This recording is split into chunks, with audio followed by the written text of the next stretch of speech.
Surrounding Virginia's top three politicians continue to grab headlines all across the country. The governor and the attorney general have both admitted to wearing blackface in the 80s, and the lieutenant governor is facing a sexual assault allegation. Yeah, and all this while lawmakers try to go about business as usual. Today, they're working on the Commonwealth's budget. 13 News Now reporter Jacqueline Lee joins us live from Richmond. Jacqueline, what's it like up there?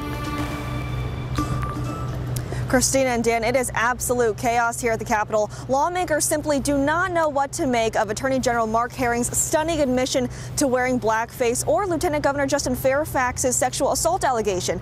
Now, just a few moments ago, there was a protest. It's currently wrapping up in response to Governor Northam's controversial abortion comments that he made last week. This was a pro-life protest. Now, keep in mind, this protest is spurred by Governor Northam's comments on abortion, and it's what caused this entire political crisis here in Virginia. Lawmakers are remaining very tight-lipped about how they feel if those top three lawmakers should resign. A lot of them not answering questions today, saying they're simply focusing on getting the work done and trying to pass a budget. Keep in mind, that's what they're trying to do today. They're trying to pass a budget and just get some things done before the General Assembly session ends.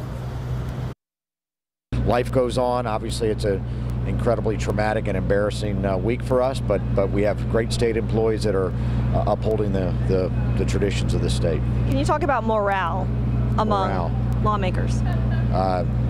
Depressed. Think of Dr. Vanessa Tyson's account that she released yesterday.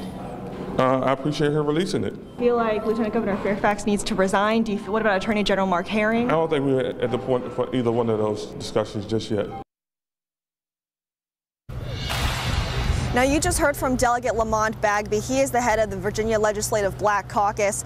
Now, at this point in time, they are not releasing a statement. I have lawmakers telling me that they themselves are not comfortable releasing any sort of comment in regards to resignation among any of those top three Democrats, because they want the Black Legislative Caucus to make a statement first. So that's the latest in Richmond. We'll have more coming up on 13 News Now at 4. Live in Richmond, Jacqueline Lee, 13 News Now.